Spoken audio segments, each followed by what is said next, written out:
Um ser humano sozinho, ou mesmo até um grupo, totalmente isolado de outras gerações, é muito menos capaz do que a gente imagina. Há vários exemplos razoavelmente bem documentados de crianças ferais que foram criadas por animais, casos muito tristes, que nos mostram de uma forma crua a potência e a importância que essa transmissão de conhecimento multigeracional tem para a humanidade. Eu acordei e vi um veleiro tradicional passando pelo balanço, deslizando quieto contra a correnteza. Lindo! E não se tem o nome da primeira pessoa que construiu esse modelo de veleiro. Talvez ela nem exista, porque são gerações de pessoas fazendo barcos, e a cada um deles pode ser que uma pequena nova mudança foi colocada. Algumas deram muito errado e não foram repetidas. E o que deu certo ficou. Meio parecido com a evolução das espécies. Alguns detalhes que estão nesse barco, eu tenho certeza que atravessaram séculos, mesmo antes do Brasil existir da forma que a gente conhece hoje. Tem muito de conhecimento indígena, dos povos que já viveram aqui antes, e também vieram da Fenícia, do Egito, do Oriente, trazidos pelos europeus. Esses detalhes de construção que ficaram foram testados em tempestades, erros humanos, foram expostos à escassez de recursos, ao tempo. Detalhes que ficaram porque funcionam, não só por um dia ou dois, mas há séculos.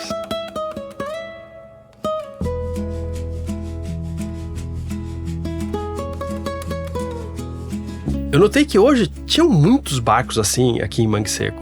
Foi aí que eu descobri que estava ancorado bem onde seria a largada de uma regata deles. Aí eu ancorei em outro lugar e fui lá para dar uma olhada, óbvio.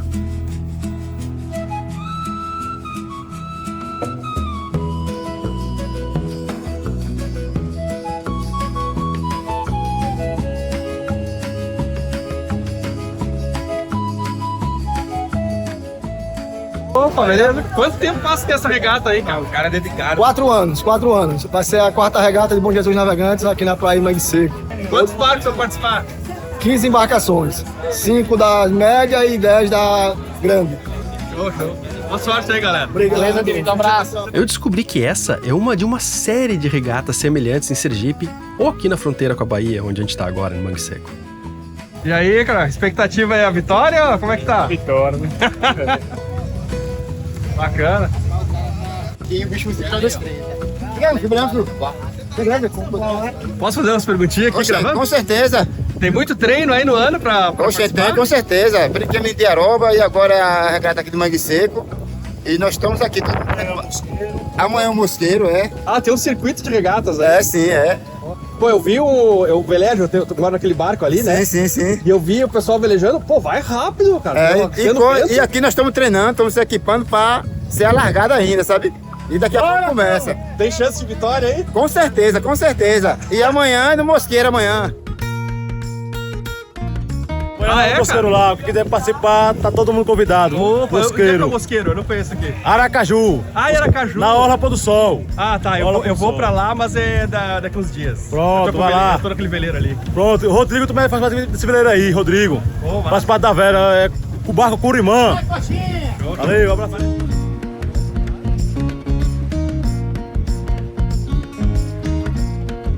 Apesar de eu já ter participado de várias regatas, essa aqui tem algo de diferente. Por ser tradicional, tem uma legitimidade, uma autenticidade que é diferente e me faz pensar na história de como surgiu a vela esportiva, de que teria sido criada entre o rei Carlos II, da Inglaterra, e seu irmão lá na década de 1660, no Tâmisa. Algo... sei lá, meio difícil de acreditar que essa foi a primeira. Não discuto a importância que isso teve para a profissionalização e para a padronização das regatas, é óbvio, mas a primeira... Regatas em Veneza já são documentadas desde 1315 e o termo tem o primeiro registro na língua inglesa meio século antes dessa corrida do Carlos II. Então, não é bem assim. O primeiro registro que se tem de uma competição entre barcos aparece por volta de 2500 a.C. no Egito. Mas é quase certo que os seres humanos já faziam isso antes da invenção da escrita. Eu acho bem mais provável que competições entre veleiros tenham começado com pessoas simples, do povo. Um pescador voltando com peixe e outro começando a passar ele e ele não querendo deixar, e isso virar uma brincadeira que é bacana. Até hoje ninguém gosta de ver alguém andando mais que você num veleiro no lado. Só que as pessoas não tinham os meios para registrar e a memória ia se perdendo. Essa regata mesmo, que eu tô vendo aqui hoje, maravilhosa. Não sei se ia deixar muitos registros. Hoje com o celular Sim, alguns, mas há um tempo atrás talvez nem fosse gravada. Imagine quantas regatas iguais a essa não tiveram nenhum registro.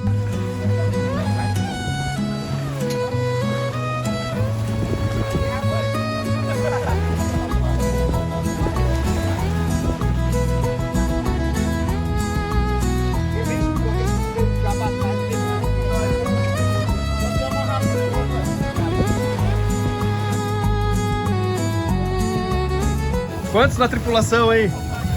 5. Ó, a maior parte todo mundo tem que fazer escora ali pra não virar isso. Barco lenda. Barco lenda, não? É, o lindão. Massa. Eu fiquei bem surpreso porque esses barcos andam pra caramba, contra o vento inclusive. E isso que hoje era um dia com pouco vento na real. Imagina se tivesse mais. Isso foi ao contrário do que eu sempre escutei, que veleiros tradicionais não andam direito, que não orçam muito. Não foi o que eu vi, pelo menos com esses veleiros aí.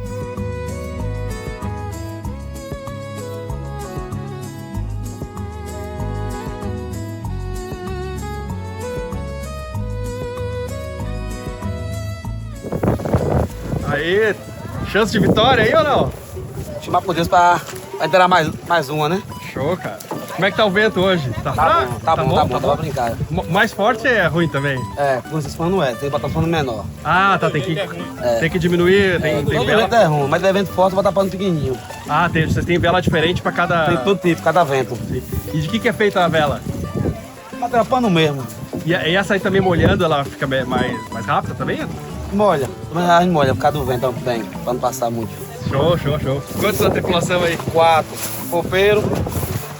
Cada barco, eu vi, o outro tem 6. Cada barco tem um número diferente. É, cada tamanho do barco também. Ah, sim. Barco. Mas compete junto? Não, tem os tamanhos. Ah, tá. Nós competemos com assim, aqueles grandes com os outros, maior. Ah, tá.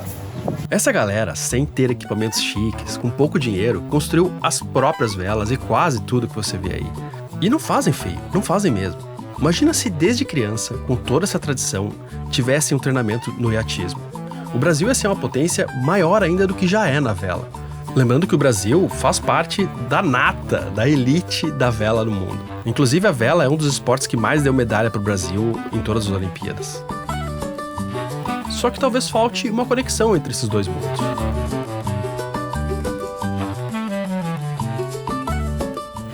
Talvez falte essa união do esporte moderno com a experiência de berço da população brasileira com a vela. Sem dúvida, essa galera aí, na sua experiência de vida, tem um vocabulário intuitivo que é difícil de ensinar e aprender. Leva tempo. Um exemplo recente disso é Isaquias Queiroz na canoagem, que vem de comunidades tradicionais, assim como essas pessoas que estão aqui na regata hoje, e virou um multimedalhista olímpico. Qual que era a conversa aí? O que vocês estão vendo de tática aí? Se trocava o pano ou deixava o pano, ficava a função do vento, O vento deu uma apertada? Não, ele brandou, não parou mais. Aí botar um pano maior. A tendência é essa. Essa é uma decisão que faz ganhar ou perder a regata, pelo jeito. Verdade, Né? verdade. E Mas aí eles vão diminuir um tripulante pra ficar mais leviano o barco. Se botar muito pano, vira, né? Aí, pra regular, então, você puxa quais A cabos? questão é essa corda aqui, ó. Que não regula a questão da velocidade do barco. Ah, você puxa duas ao mesmo tempo aí. Tenta de baixo, tá de cima. Tem que ser acompanhado, de cima e baixo. Pra ela ficar boladinha para o vento. Entendi. Aí tem um que fica. É o mesmo que fica no leme ou não? É, aqui é eu. Essa parte aqui é tu. Você fica no leme e nas velas. No remo e na vela. Mas aí as velas da frente tem outro. Tem o outro lá. O outro ele faz passar. Passa e passa essa tauba, essa pulina. Ah, quando borda? Pode. Isso, muito bem. Aí. Pô, mas aí o bordo. Ah, porque o bordo não passa aqui, né? Você tem que deixar lá levantar. Levantar, Ah, você levanta isso aqui? Isso, aí joga pro outro lado. De um lado e pro outro. Ah, você tira esse poste do meio aí. Isso, Ah, tá. Só vai jogar pra um lado e pra outro. Pensei que você soltava o cabo e ela levantasse, mas não. E quando vai guardar a vela, como é que faz? Aí nós desmonta tudo. Aí você chega lá e levanta com a mão, é isso? Não. Tem um cabo? Nós tira, nós derruba, desamarra tudo e tira pra poder lavar. Ah, tá. Não, mas quando não amarra ela com tudo pra cima, assim, não é ter isso? Desce ele, aí amarra tudo, né? Tá ótimo. Diferente do catamarã que tem que puxar, né? Sim. Maravilhoso. Ah, e tem você tem a bolina ali? Isso. Deve ir meio contra o vento também, vai ou não? Vai. Aqui vai contra vento. Você Vai contra o vento? Ó. Você vai ver quando nós colocamos ela aqui, que é para o barco fazer assim. Vai chegar a ter que fazer bordo ou... Vai. De lá pra cá. Ah, Tem que fazer. Show. Essa é a parte mais gostosa, que mais trabalhosa. Show, pessoal. Boa sorte aí. Valeu. Esse tipo de evento não é só para quem participa, mas para a cidade inteira, os moradores e também os turistas. É algo que traz autenticidade para a cidade. E cá entre nós, não parece ser um evento difícil de ser realizado. É algo que, profissionalizando um pouco mais o marketing, a festa, é muito fácil de se resolver e ter continuidade, patrocínio. E talvez nem precise disso. Talvez seja só manter isso que já é maravilhoso.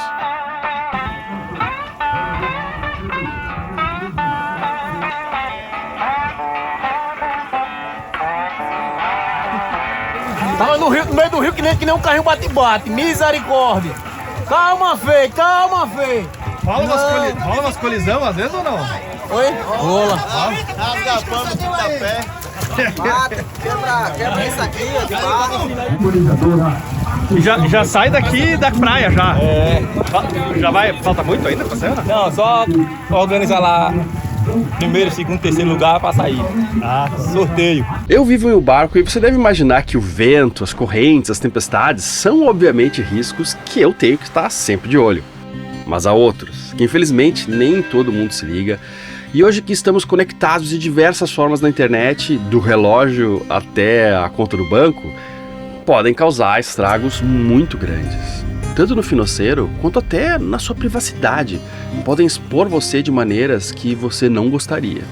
Eu aposto que você conhece quem já caiu em um golpe pela internet. De repente você está preocupado em que roube o motor do bot, mas alguém pode te prejudicar muito mais pela internet. Assim como eu assino cartas náuticas, serviço de meteorologia, tenho uma câmera ali, eu também tenho uma forma de me proteger na vida digital, nas conexões digitais. Uma VPN. Quando você se conecta pela NordVPN, que é a maior do mundo e a que eu uso aqui, você se conecta através de um túnel criptografado com tecnologia militar através de outros servidores, que pode até estar em outro país. É inclusive uma forma de acessar sites que não estão disponíveis em um determinado lugar, algo que é super útil para quem veleja pelo mundo e quer evitar sites bloqueados. A NordVPN fez uma oferta exclusiva para quem segue o hashtag Sal. Fazendo o plano de 2 anos, você ganha 4 meses extras, com esse link que aparece na tela e que também está na descrição. E o mais legal é que, se você não gostar, sem problemas, tem uma garantia de reembolso de 30 dias. A internet é um lugar que fica bem mais livre e seguro com uma VPN.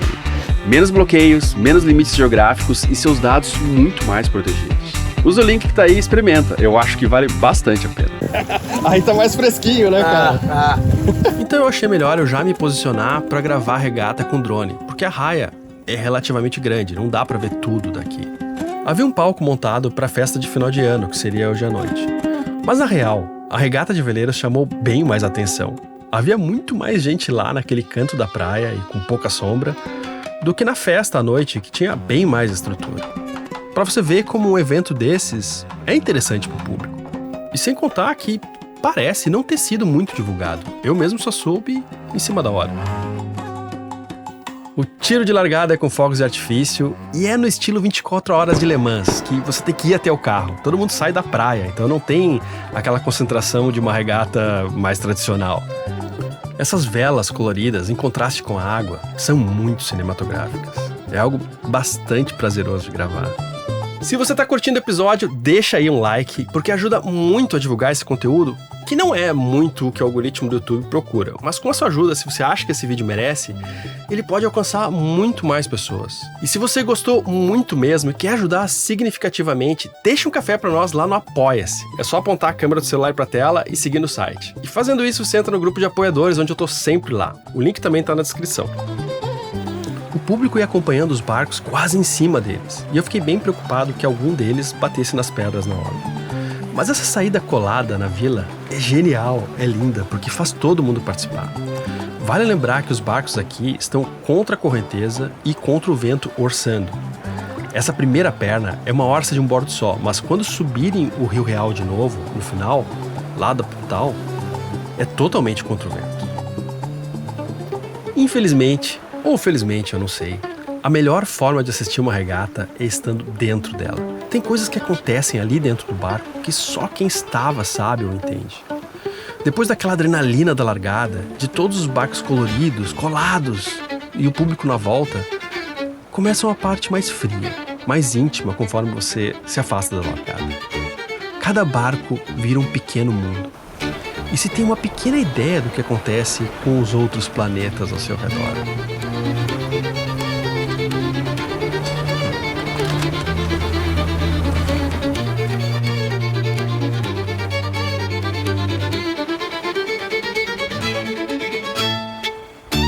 E esta constelação vai orbitando a raia, às vezes se alinha, às vezes acontece algum eclipse ou até mesmo uma colisão, mas todo mundo segue a mesma órbita.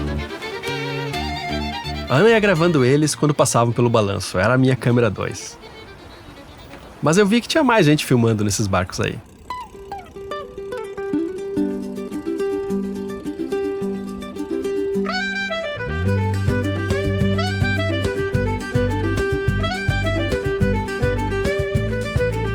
A primeira perna é contornar aquela boia laranja lá no fundo. Eu tô super curioso para ver como eles vão dar um bordo, porque é um rig bem diferente.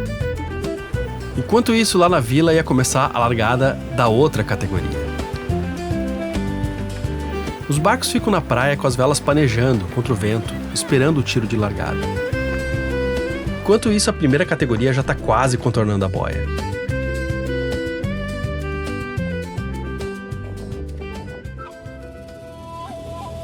Eu fiquei imaginando aqui se as táticas de regata são as mesmas de uma regata moderna. Até que ponto as regras são parecidas? A largada é obviamente diferente, mas deve haver desafios incomuns, problemas que são inerentes a um monte de veleiro disputando ao mesmo tempo. Por exemplo, quais são as regras de preferência? Quem deve passar, deixar o outro passar? Não sei se existe isso. Nessa hora eu acho que meu drone foi quase atingido por esse tiro de largada aí. Caramba, eu recém tive que comprar outro drone porque o outro caiu na água, ia ser um prejuízo horrível.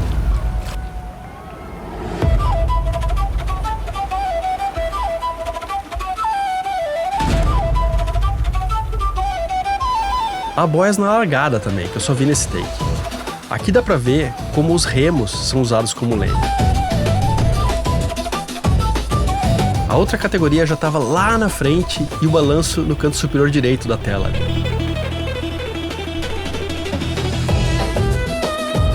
Era um dia de vento fraco, mas mesmo assim dava para ver que os barcos não andam devagar.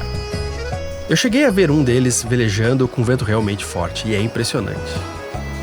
É um tipo de barco que combina demais com o lugar, faz parte da paisagem, é parte do patrimônio cultural, sem dúvida. A segunda largada ia saindo do seu lugar de origem e a primeira já estava descendo lá para o Pontal, onde vai fazer a volta e chegar aqui novamente.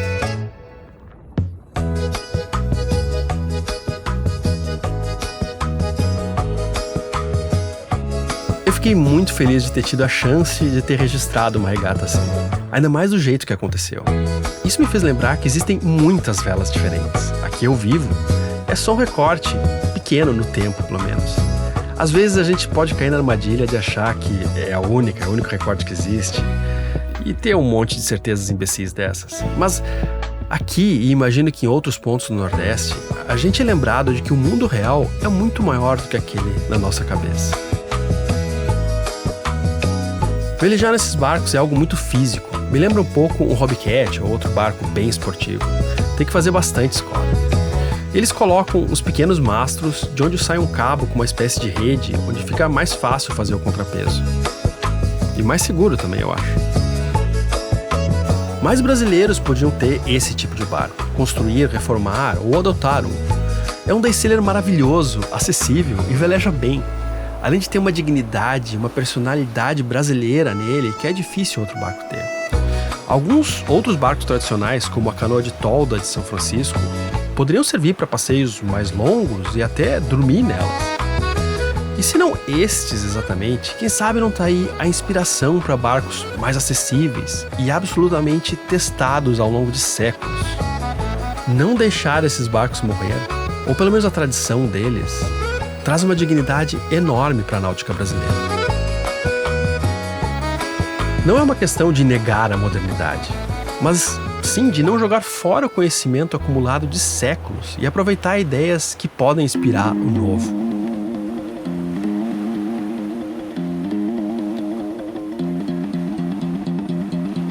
O leme preso no lado do barco é a mesma forma que os vikings usavam. Ele posicionado no centro é algo bem mais recente nas construções navais. O tripulante que joga água para fora, às vezes joga nas velas também, com o objetivo de aumentar a impermeabilidade delas. A ideia é aproveitar mais o vento assim, porque com elas secas, o vento escapa mais pelas tramas do tecido.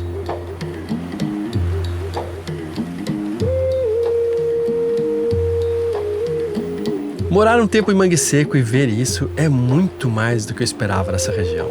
Foi um presente. Olha eles jogando água nessa vela azul, que já tá toda molhada. De certa forma, foi muito legal ter acontecido isso em um dia com pouco vento. Por causa disso, eles estão com todas as suas velas grandes. E acaba sendo um espetáculo que acho que enche mais os olhos. Se tivesse um nordestão forte de quase 30 nós, como às vezes acontece, na verdade aconteceu em poucos dias depois, não ia ser tão colorido, digamos.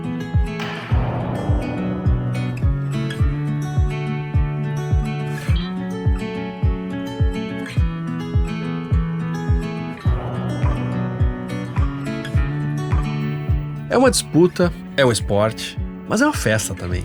Eu tenho certeza que a vila inteira curte esse dia.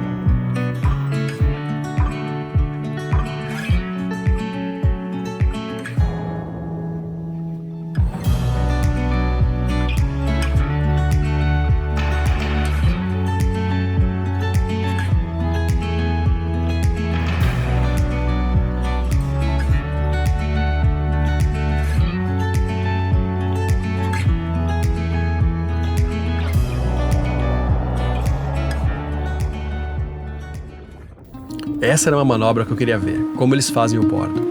Esse tipo de vela, tecnicamente, se chama vela quadrangular de espicha. Há uma retranca que fica na diagonal, e dependendo do lado, ela fica meio que atrás da vela, solta vento, mudando o shape em um dos bordos. Para quem está acostumado com o veleiro em sloop como eu, é bem diferente. E eu acho que as manobras devem ser um pouco diferentes também.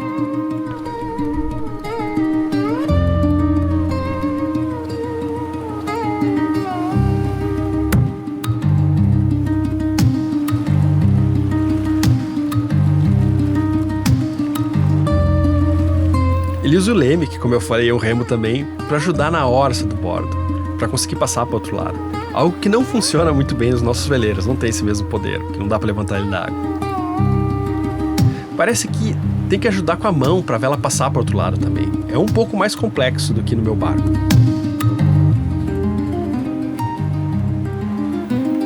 Todos fazem a manobra de forma semelhante. A bolina, que é essa tábua vermelha, é trocada de bordo também, o que impede que o barco ande de lado, especialmente contra o vento.